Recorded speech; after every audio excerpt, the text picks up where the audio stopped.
Terus apa keunggulan LFP kalau gitu? Dia berat, dia lebih murah. NMC lebih mahal. Ngecasnya lebih banyak. Bukan ngecharge-nya. Dia itu, kalau LFP itu harga baterainya yang lebih murah. Oke. Karena bahan bakunya cuma iron. Hmm.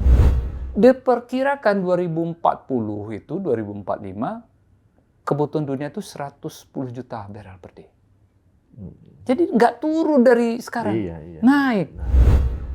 Kita mengekspor batu bara, dan batu bara itu juga digunakan di PLTU di negara lain.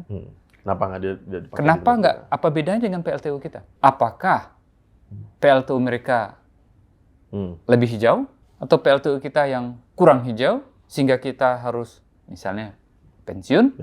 Mereka bukan pensiun, malah menaikkan.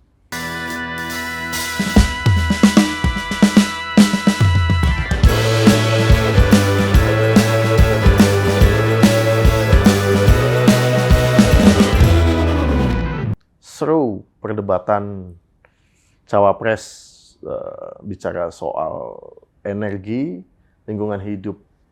Di luar itu semua, banyak hal-hal menarik di awal tahun. Catatan raport 2023 yang mungkin agak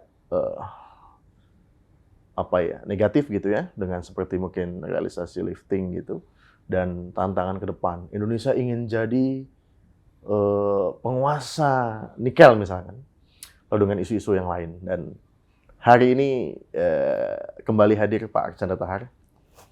Ini Pak Archandra Tahar narasumber tetap ya. Narasumber tetap tahunan. Terima kasih Pak untuk hadir di Pojok Energi Pak. Sehat Pak? Sehat, alhamdulillah. Terima kasih atas undangannya. Masih aktif nulis di IG ya. Mungkin Pak Archandra tidak ada blog, tetapi di IG ya. Jangan puas lihat di captionnya, harus sampai ke kolom komentar karena panjang banget penjelasannya. Pak, ini aku tertarik dengan penjelasan soal carbon capture and storage ya. CCS. Ya. Kalau bacanya CCS, makna lain ya Pak ya. Nah ini CCS nih Pak. Ini sebenarnya sih menurut saya salah satu tantangan transisi energi atau EBT adalah banyak istilah-istilah baru. Termasuk didengungkannya CCS di debat kedua Cawapres kemarin.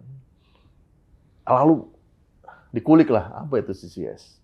Nah ini Pak, ini sebenarnya nanti akan saya masuk lebih dalam, tetapi buat teman-teman yang nonton ini, kayaknya Pak Archandra punya analogi yang enak didengarkan dan gampang dimahami tentang apa itu CCS sama CCUS Pak.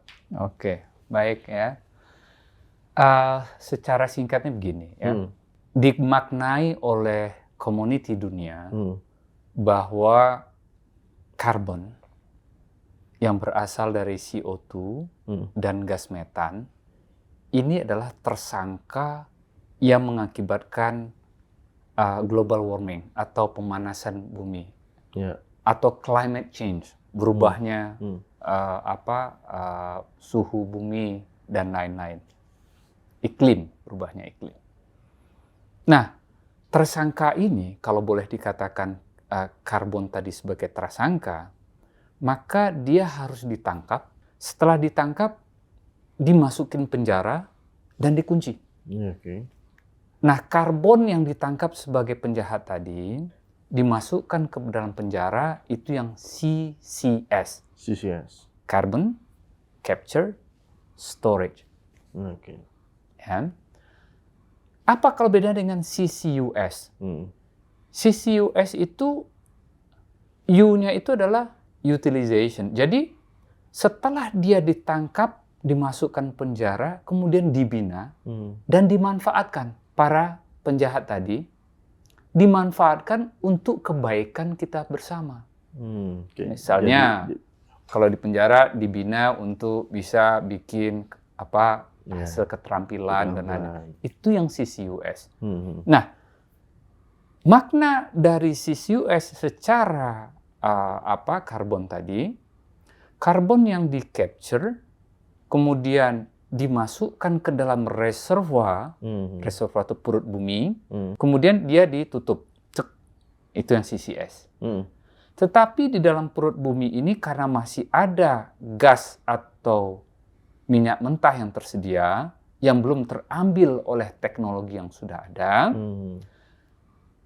CO2 tadi diinjekkan ke dalam, kemudian pressure-nya naik, dengan mekanisme yang ada, bertambah itu produksi oil atau gasnya.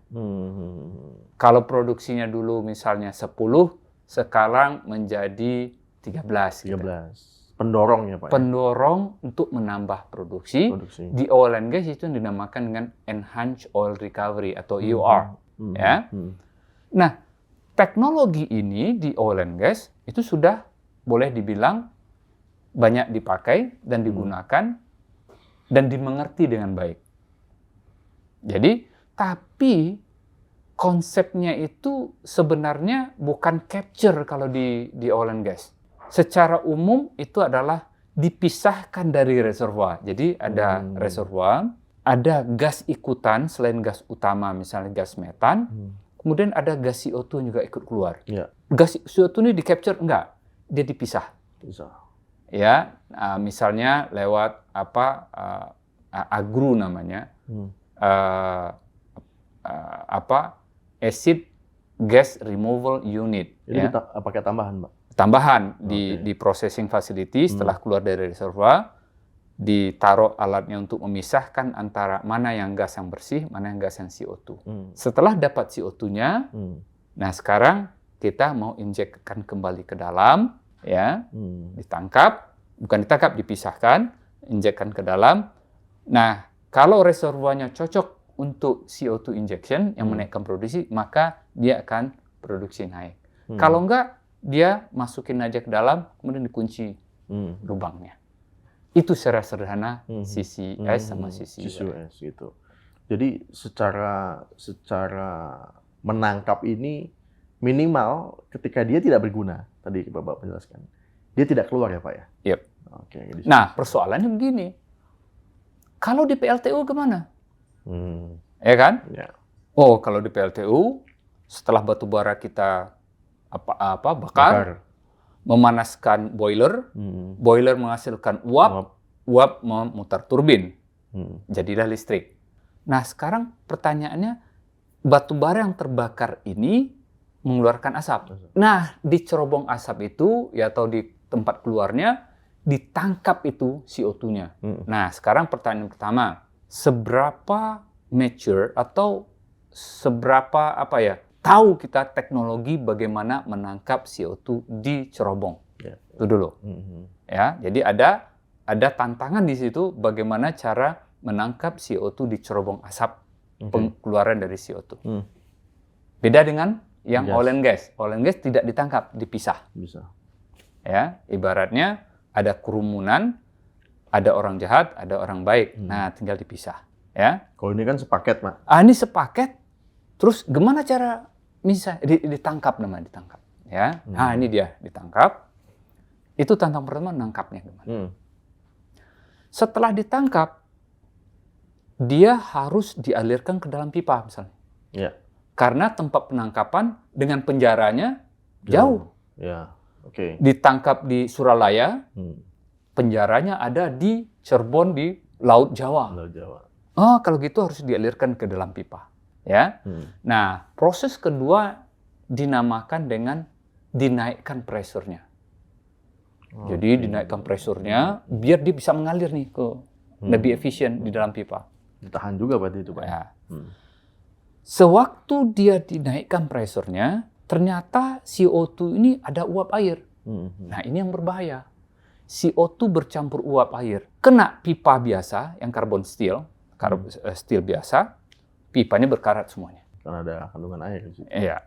Nah, kalau gitu pipanya bisa nggak pipa existing yang ada ini kita gunakan CCS, apapun yang kejadian, ada CO2, ada uap airnya, masukin, berkarat semua. Nggak bisa. Kalau gitu kita lakukan treatment lagi. Setelah dia dinaikkan pressure, dibuang itu uap airnya. Ya. Kemudian baru dialirkan ke dalam pipa. Ini proses ketiga. Proses pertama tangkap, dua dinaikkan pressure, ketiga dibuang uap airnya, ya, atau Ganti pipanya? Ya. Ganti pipanya ya Pak ya? Atau diganti pipanya dengan pipa yang layak. Pipa yang anti korosi. Dan lebih mahal tentunya. Tapi lebih mahal. Ya. Nah, pertanyaannya, kalau jaraknya sekian ribu kilometer atau sekian ratus kilometer, kita menggunakan pipa. Sampai di reservoirnya, di tempat mau disimpan di perut bumi, kita tahu dulu, apakah reservoir ini mampu untuk menyimpan CO2 tadi dan tidak bocor keluar. Jangan sampai kita simpan ternyata bocor di tempat lain. Panjang, Pak. Panjang prosesnya dan butuh biaya besar. Kebayang nggak? Kalau PLTU-nya ada di mana? Ya, Banten tadi. Banten. Lalu dibuang tempatnya di Cirebon. Gitu ya. Cirebon. Nah, itu dekat. Kalau yang jauh, kalau yang jauh ada metodologi, ada. Kita jadikan liquid dia, CO2 tadi. Didinginkan. Dari fasa gas menjadi fasa liquid. Dari fasa liquid dibawa pakai kapal. Kemudian dari kapal nanti di mana mau diinjek di darat atau di laut. Diubah jadi bentuk fasa gas lagi. Kemudian nah, prosesnya ini sampai hari ini yang saya tahu, CCS untuk kebetulan saya di mana di COP28 kemarin di Dubai, saya mengunjungi stand dari Baker Hughes, ya itu perusahaan besar di dunia di oil and gas, service company. Ini teknologi ini sekarang maturity sampai di mana? Khusus untuk yang listrik ya Pak? Ya, untuk kelistrikan, bukan untuk oil and gas. Iya. Dia bilang, kita baru pada tahap pilot project. Jadi belum... Dunia itu ya Pak? Dunia. Oke. Baker Hughes bilang, baru pilot project. Okay. Kalau saya nggak salah di Norway sana. Di Norway. Baru pilot project. Norway itu pakai PLTU juga Pak? Yang di Norway? Atau apa yang di-capture? Panas bumi itu? Bukan panas bumi. Bukan. Yang jelas prosesnya adalah capture. Berarti memang untuk di Indonesia sendiri, kalau kita lihat kan yang di Exxon ya Pak ya, CCS Pak, itu saya lihat dari beberapa yang berkembang memang potensinya besar tuh, sampai ribuan triliun bahkan kemarin waktu kunjungan presiden ke Amerika kemarin tuh bicara soal proyek CCS dan CCUS itu. Kita harus paham dulu. Nah, ya. Ya. Memang di Amerika namanya adalah CO2 injection ya untuk oil and gas. Tapi di orang-orang kawan-kawan di environment itu ini masuk dalam kategori CCS karena CO2-nya tidak di-flare atau tidak dibakar tapi masuk ke dalam. Yeah. Dan ini di West Texas misalnya di mana di Colorado ini proses yang sudah berapa tahun dan sudah dimengerti dengan baik. Iya. Ya, bukan sesuatu ini yang baru. Ya. Dan selanjutnya bahwa reservoir atau geologic formasi di Amerika tersebut memang cocok untuk menyimpan CO2 di dalam perut bumi. Cocok. Pertanyaannya, apakah kita cocok? Apakah reservoir kita sudah dilakukan studi yang matang bahwa CO2-nya cocok disimpan di situ apa tidak? Itu tantangan selanjutnya. Terus ditambah tadi yang Bapak sampaikan bahwa mereka menganggap ini bukan hal yang baru atau bukan yang ini kan berarti sudah dipikirkan sejak awal pengembangan fasilitas di situ ya Pak ya. Sehingga mungkin CCS di situ bagian di awal. Kalau di tempat kita di Indonesia ini kan proses dengan kebutuhan iklim dunia. Di akhir kita. Iya, maksud saya seperti itu. Betul nggak apa sih Pak kalau bahasanya seperti itu? Karena teknologi ini dibilang mature tapi belum lama-lama amat. Oke. Nah, kalau di Amerika ini pendekatannya Pak, karena kebutuhan untuk meningkatkan atau mendorong produksi tadi, atau urusan iklim tadi Pak? Awalnya itu adalah ini ada hubungan dengan enhance oil recovery, menaikkan produksi. Nah, dengan menaikkan produksi juga berkontribusi agar CO2 ini tidak lagi tidak terlalu banyak yang keluar. di venting keluar. Dulu diperbolehkan nggak? Dulu diperbolehkan. Kenapa diperbolehkan? Memang pengertian kita atau pemahaman kita tentang perubahan iklim ini bahwa salah satu penyebabnya adalah menumpuknya gas metan dan gas CO2 kan ini baru belakangan. Iya. 10 tahun ada, Pak? Mungkin lebih ya. Oke. Tapi industri oil and gas itu jauh di belakang itu. Tahun 40-an, 50-an oil and gas itu sudah ada. Menggunakan untuk CO2-nya ada CO2, tapi dibuang. Dulu revolusi industri 1.0 itu berasal dari apa? Batu bara kan, kettle uap dan lain-lain. Itu kemana CO2-nya? Dibuang dan diperbolehkan.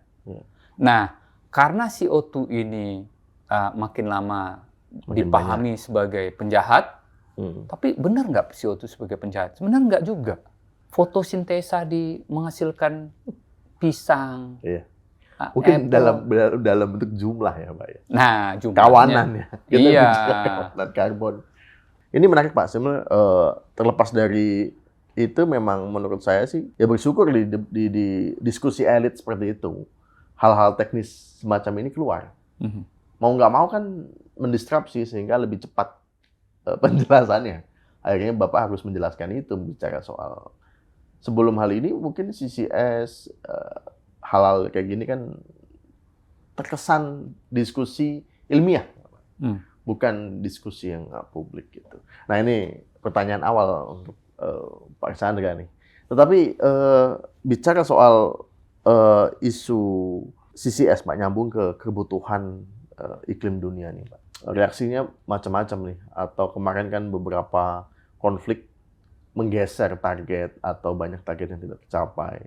Sehingga kita lihat di Jerman akhirnya kembali mengaktifkan pembangkit-pembangkitnya batu bara ya, Pak ya, cukup besar. Nah, tapi di sisi lain kalau kemarin saya lihat laporan dari IEA itu bahwa mungkin kebutuhan batu bara akan menurun hingga 2026. Karena kebutuhan komitmen iklim internasional. Nah, tetapi kalau kita lihat di Indonesia, mungkin sudut pandangnya sebagai produsen, Pak, bukan pemakai. Karena mungkin yang dipakai di Indonesia 1/4 mungkin ya, Pak ya. Dari total yang diproduksi sekitar 600 juta ton gitu. Nah, bagaimana kita melihat kondisi atau dari reportnya IEA tadi, Pak? Memang ada data-data yang mengatakan bahwa kebutuhan akan batu bara itu tahun-tahun ke depan menurun. Yeah. Nah, tapi mari kita lihat data yang ada. Yeah. Data yang ada. Kebutuhan batu bara dunia itu sekitar 8.000 juta ton setahun. 8.000 ya. Tahun 2022, 4.100 juta ton tuh untuk Cina. 1.200 tuh India. 1.200 juta ton batu bara setahun. India. Indonesia berapa? Produksinya aja 600 ya, Pak? Ya, di dalam negeri 100-an ya, 130 ya, Pak? Mungkin 150 juta ton. Dibandingkan dengan India, 1/10. 1/10. Dibandingkan dengan Cina, lebih jauh lagi, Pak. Lebih jauh lagi. Nah, kalau begitu, apakah ada batu bara PLTU baru yang masuk ke grid di negara di seluruh dunia ini yang dibangun baru maksudnya? Ya. Ada. Ada. Ya. Cina contohnya. Mereka sudah punya berapa? Membutuhkan 4.100 juta ton setahun.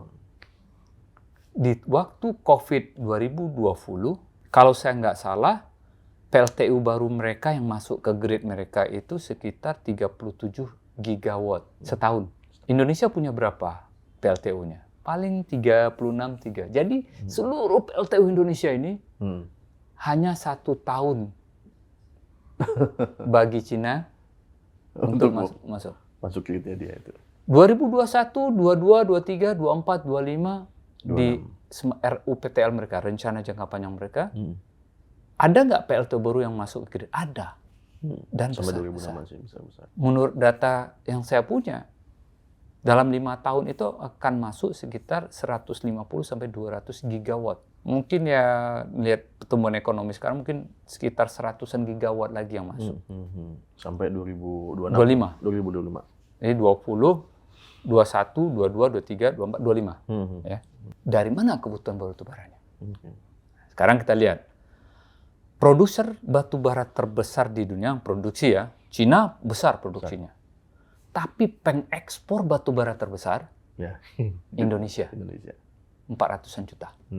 Apalagi bicara persentase ya Pak ya? Ya. Siapa lagi yang pengekspor? Australia. Nomor 2. Nah, kalau PLTU yang di Cina itu dan di India membutuhkan batu bara dari mana? Ya dari dua negara itu ya Pak ya? Dari pengekspor. Iya, pengekspor. Indonesia dan Australia dan juga Amerika. Amerika produksi batu baranya atau konsumsinya sekitar 400 juta. Jadi Cina 4 ribuan, India 1000-an, Amerika tuh 400 juta ton setahun. Dia udah shifting ke shell ya Pak? Gas ya untuk pembangkitnya. Nah, dalam masa transisi ini mereka memilih untuk menggunakan gas lebih banyak. Kenapa? Lebih green. Lebih bersih. Dibandingkan dengan jenis fossil fuel yang lain. Karena ketergantungan pasokan juga kan itu berpengaruh. Tapi ingat, harga gas di Amerika sangat murah. Henry Hub itu paling $2,5–3 per MMBTU. Jadi mereka sangat tepat menggunakan gas untuk memenuhi kebutuhan dalam negeri mereka karena melimpah dengan shale gas tadi. Betul. Nah ini Pak, ini kalau bicara hari ini melihat RUPTL hijau 2021-2030 yang ini kan ada kesan jadinya pensiunin PLTU Pak. Berarti satu sisi lain ya udah PLTU batu bara nggak usah dipakai. Kita ekspor aja. Saya kaitkan dengan pernyataan Bapak bicara bahwa di negara lain, Cina, India, kebutuhannya naik terus. Nah, sebenarnya di Indonesia, Pak, ini pendidikan edukasi lingkungan juga. Kualitas pembangkit itu berpengaruh, karena Jepang juga masih pakai PLTU, Pak ya? Masih? Masih kan? Kebutuhan konsumsi batu bara Jepang itu sekitar 170 juta ton. Lebih besar dari kita. Padahal masyarakatnya jauh di bawah kita ya Pak ya? Nah, dia memang penduduknya 100 juta. 100 juta. Udah double tuh ya. Hampir double. Nah itu gimana Pak? Maksudnya ini mungkin edukasi publik juga bicara sekarang. Kalau berarti resource kita, batu bara kita memang hari ini untuk diekspor. Nah sekarang pertanyaannya gini. Buat apa batu bara kita diekspor? Di negara tujuan ekspor. Dibakar bukan? Tidak mengeluarkan CO2 kah? Mengeluarkan. Nah, terus apa bedanya? Karbon kredit tadi itu Pak, bursa karbon tadi itu. Nanti lari ke situ. Nanti kita bicara karbon kredit. Nah, jadi enggak logikanya gini. Kalau kita mengekspor batu bara dan batu bara itu juga digunakan di PLTU di negara lain.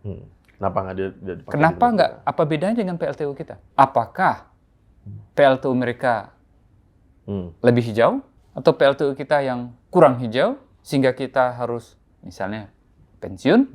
Mereka bukan pensiun, malah menaikkan.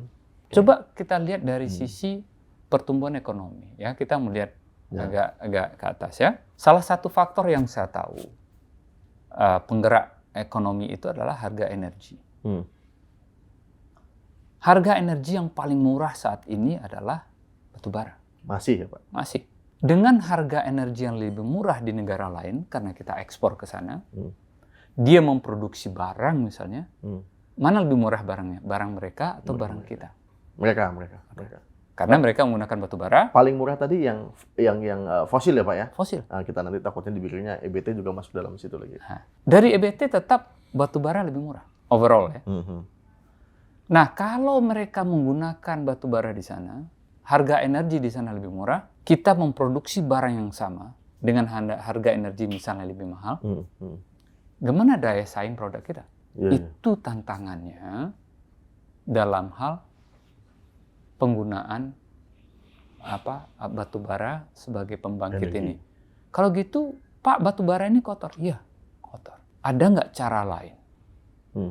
Teknologi yang mampu mengurangi efek negatif dari kotornya batu bara ini. Kalau menurut hemat saya, mari kita berpikir ke arah sana karena inilah strategi Amerika. Strategi Eropa seperti yang pernah saya jelaskan itu adalah diversifikasi usaha. Oil company mereka mengalihkan usahanya ke renewable energy, dan seperti yang kita tahu krisis energi lah Eropa di 2022. Balik lagi. Dan balik lagi lah batu bara untuk dihidupkan. Ya. Amerika bilang, saya tetap berbisnis di fossil fuel. Kalau ada impact negatifnya akan saya kurangi lewat teknologi. Itu yang dinamakan dengan dekarbonisasi. Sekarang pertanyaannya, kita mau yang mana? Diversifikasikah atau dekarbonisasi? Harus mempertimbangkan kekuatan masyarakat kita membayar harga energi itu berapa. Oh, di Eropa bisa Pak, diversifikasi. Iya, masyarakat mereka mau membeli listrik dan harga misalnya lebih dari Rp2.000 per kWh. Atau bahkan lebih dari itu, 3.000.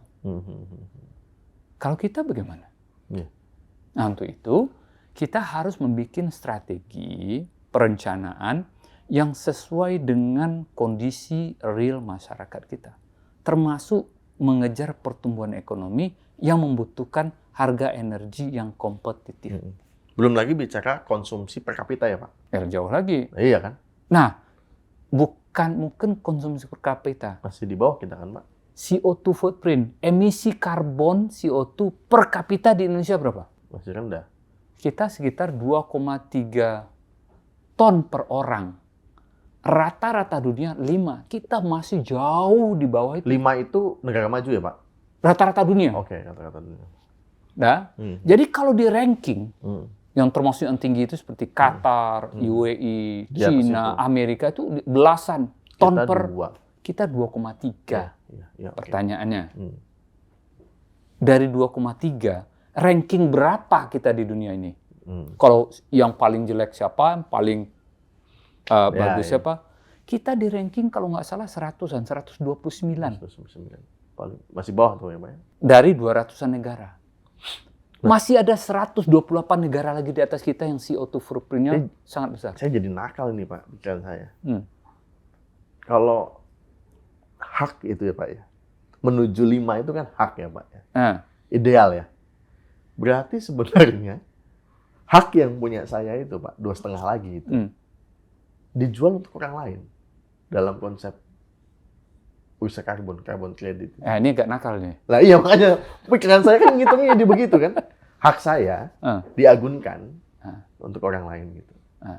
Kira-kira pas nggak? Atau sebenarnya Pak, ini idealnya, karena itu hak saya, biar saya penuhi dulu. Biar saya mengotorkan diri ini, kalau kasar lagi, mengotorkan lagi sehingga sampai 5, lebih produktif, lebih bla bla bla itu, sehingga mungkin relatif berhubungan dengan pertumbuhan ekonomi tadi tuh Pak. Ya mungkin nanti kaitkan dengan harga ya, tapi analogi itu saya pas apa kejauhan akalnya Pak? Enggak, kita maunya fair. Ya. Yang tinggi-tinggi turunin dong sampai 5. Sulit nanti Pak. Ya. Oke. Nah kita ini kayak negara-negara di Afrika misalnya yang belum pernah menikmati energi murah.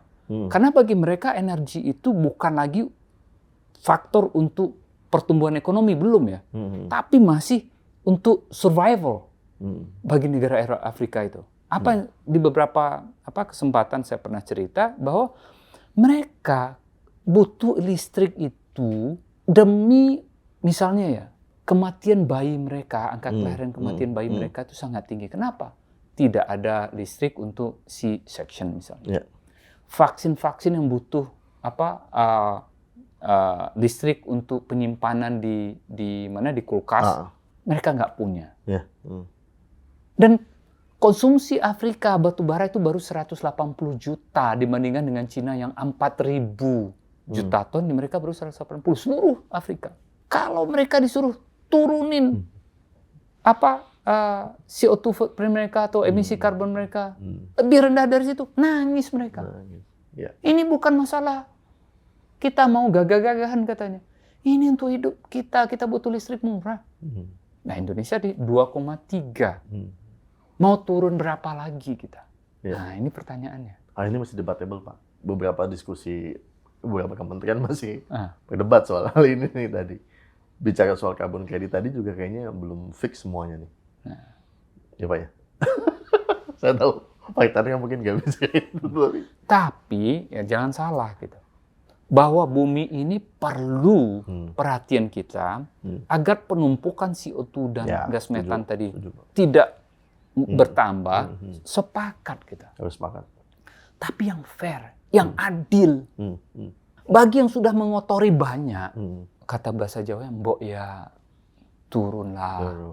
Atau keluar lebih besar juga. Iya, bantulah ini. Anda kan sudah infrastruktur sudah jadi. Eropa itu infrastruktur sudah jadi. Dari mana itu? Ya.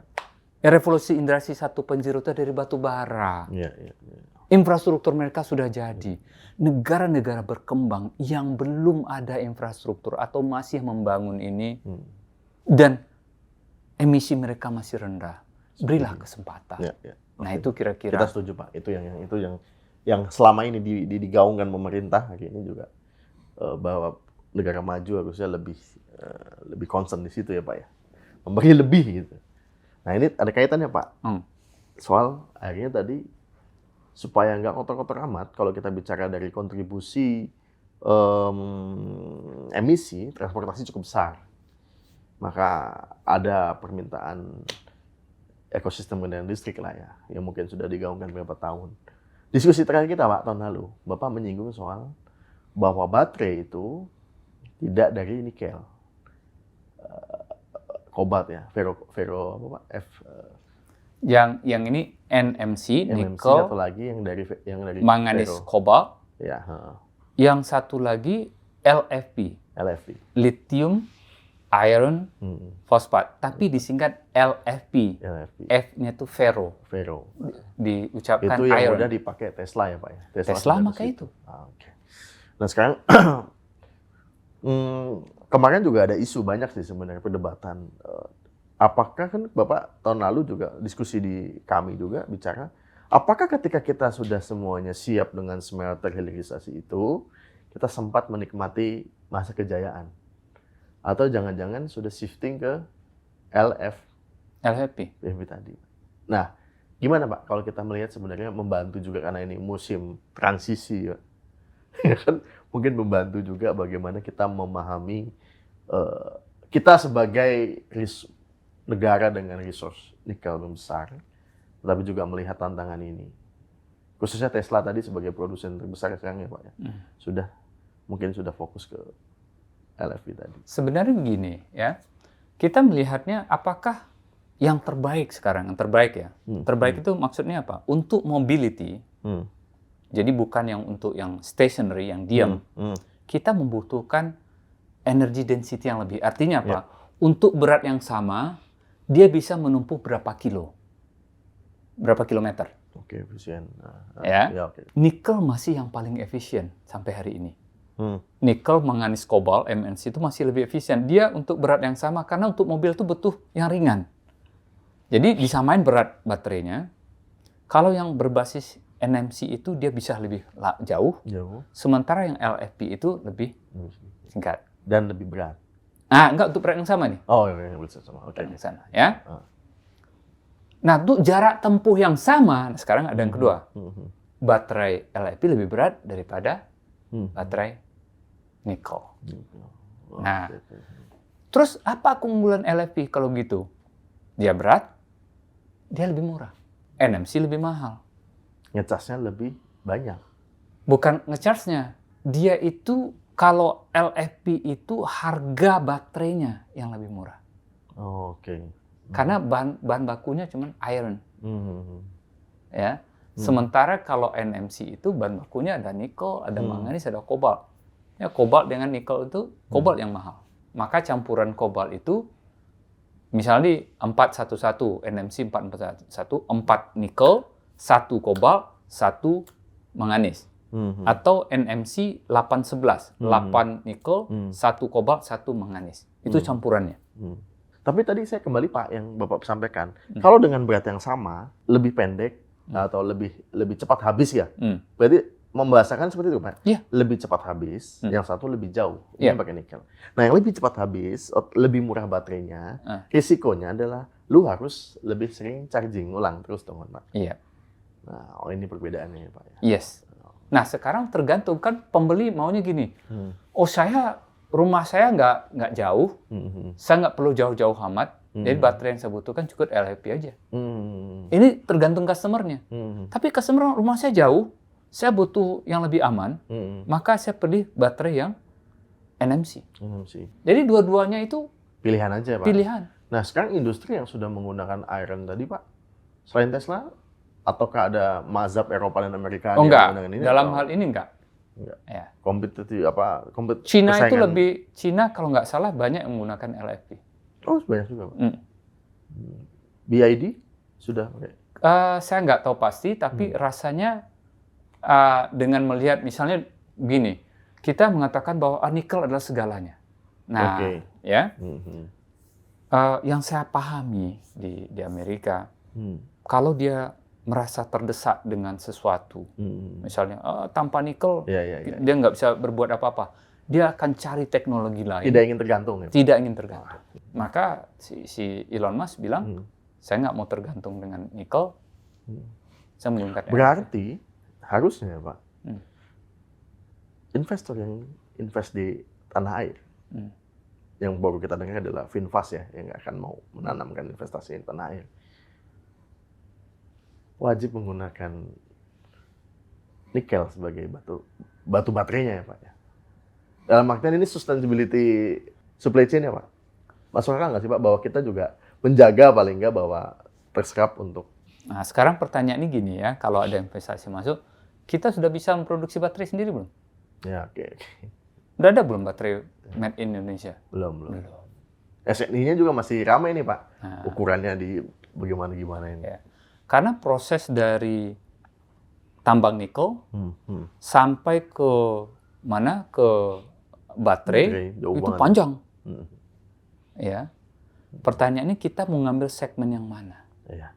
Oke. Ya, kalau mungkin dalam podcast yang lalu saya pernah bahas kali ya. Iya. Ya.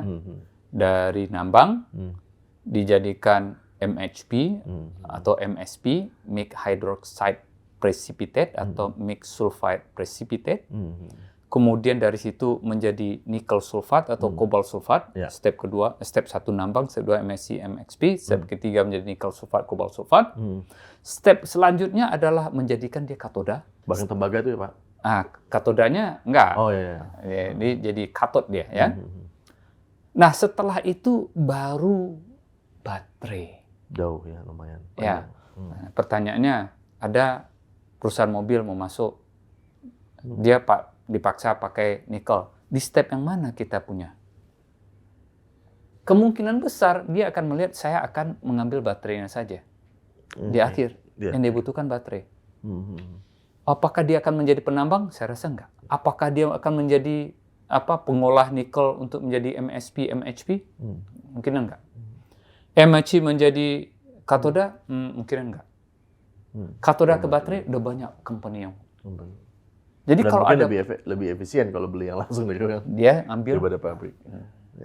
Sekarang silahkan dijawab sendiri. Di mana dia mau masuk? Ya, oke.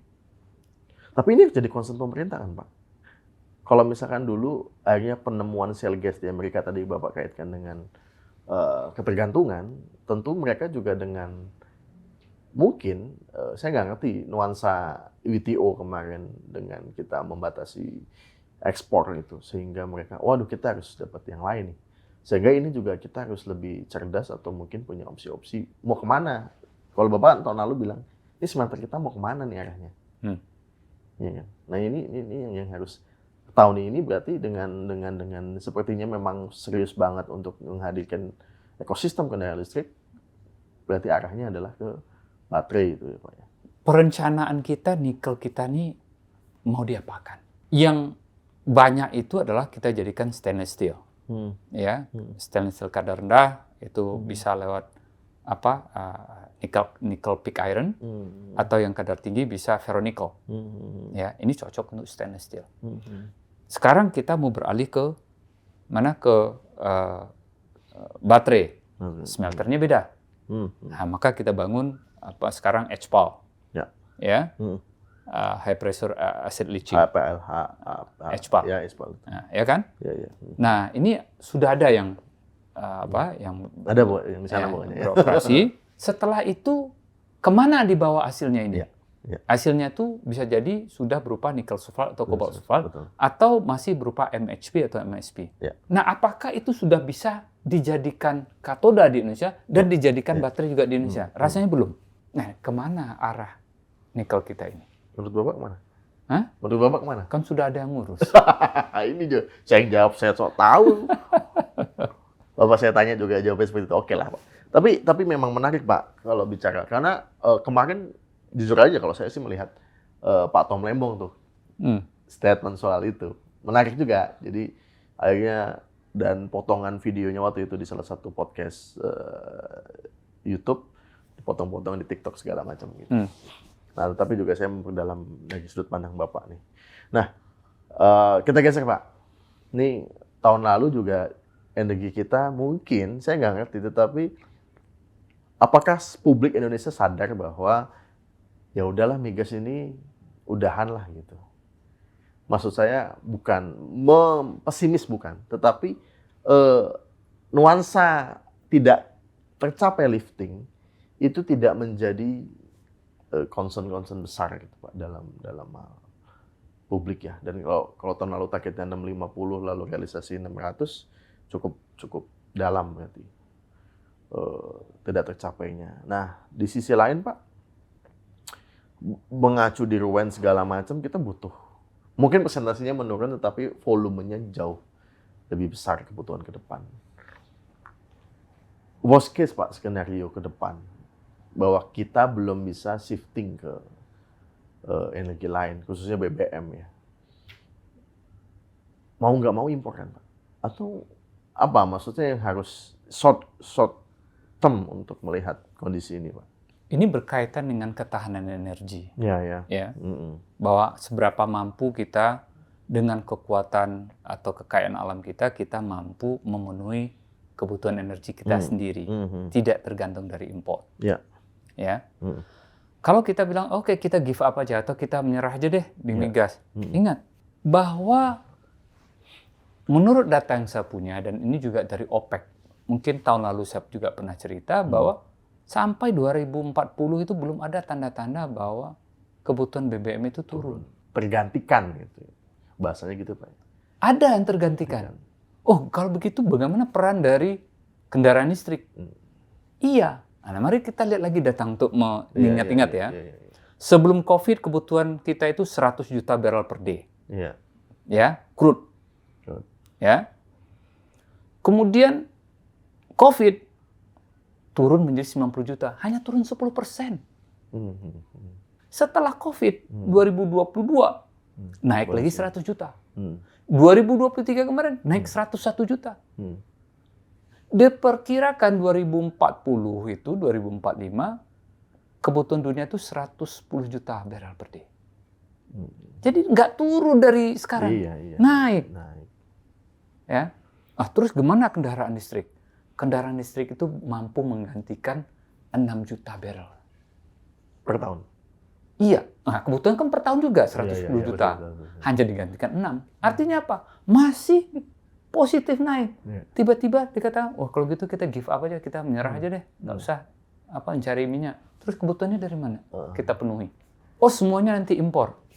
Bisa. Tapi artinya kita sangat rentan dari sisi apa? Gimana kita memenuhi kebutuhan dalam negeri kita kalau impor. Jadi ini dinamakan dengan foreign based supply, supply yang tergantung dari luar. Kalau bisa supply-nya itu adalah berasal dari dalam negeri. Ini dinamakan dengan domestic based supply. Supply berasal domestik. Energi apa kita di Indonesia yang nggak impor? Coba apa jenisnya? Batu bara Pak. Air. Listrik. Listrik kita nggak impor. LPG kita impor. Cuma listriknya Pak? Batu bara ya Pak? Iya, kan batu bara kan untuk listrik. Yes. BBM kita impor. Crude oil kita impor. Listrik dan EBT Pak? Itu juga listrik juga ya? Kan listrik itu semua. Listrik juga. Maka, nanti dibilang ke Bapak karena komisaris PLN. Apa-apa, repet Pak. Listriklah ya sumber energi yang kita tidak impor sampai hari ini. Dan belum ada tanda-tanda kita akan impor. Lebih dekat tanda-tanda akan ekspor. Nah, itu kan tergantung kebijakan pemerintah. Ya. Sensitif ini nggak boleh dibahas. Tetapi bahan baku memproduksi listrik ada juga yang impor ya Pak. Misalkan gas. Sampai hari ini gas kita belum Impor.